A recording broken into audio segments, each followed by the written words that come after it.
እንግዲህ ጌታችን መድኃኒታችን ኢየሱስ ክርስቶስ በዮሐንስ እጅ በዮርዳኖስ ውሃ የተጠመቀበት 5 ምክንያት እንዳለው የቤተ ክርስቲያን ሊቃውንት ያስተምራሉ።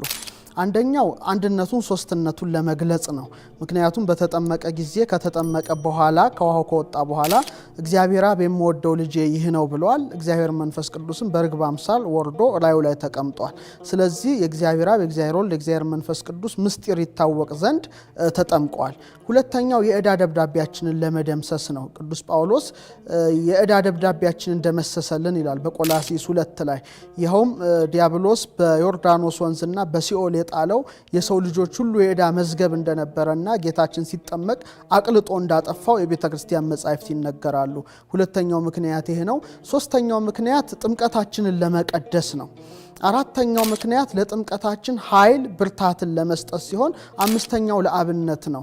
እሱ ተጠምቆ እናንተ ተጠመቁ ለማለት በ30 ዘመኑ ከሌሊቱ በመንፈቀ ሌሊት ወደ ዮሐንስ እንደሄደ ማቴዎስ ጽፎልናል። ያን ጊዜ ይላል አሚሃ መጽአ እግዚእ ኢየሱስም ገሊላ ውስተ ዮርዳኖስ ከመ ይጠመቅ ዮሐንስ፣ ከገሊላ ወደ ዮርዳኖስ በዮሐንስሽ ሊጠመቅ ሄደ ይላል ወንጌላዊ ማቴዎስ።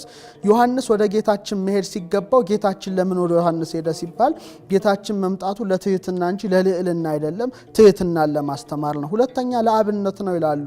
ዮሐንስን መታጥምቀኝ ብሎት ቢሆን ኖሮ ዛሬ ነገስታቱ፣ መሳፍንቱ፣ መኳንንቱ ቤተ መንግስት ድረስ መታችሁ አጥምቁን ይሉ ነበር። ሄዳችሁ ተጠመቁ ለማለት አብነት ለመሆን እንደተጠመቀ ይነገራል። የተጠመቀበትም ወንዝ ዮርዳኖስ ነው።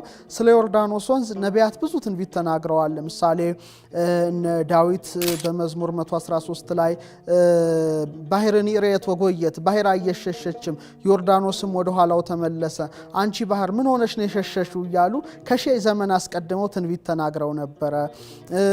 በጣም ብዙ ነገሮች ተከናውነውበታል። እስራኤል ዮርዳኖስን ተሻግረው ምድረ ርስት ገብቷል። ኤልያስ ዮርዳኖስን ተሻግሮ ብሔረ ሕያዋን ገብቷል።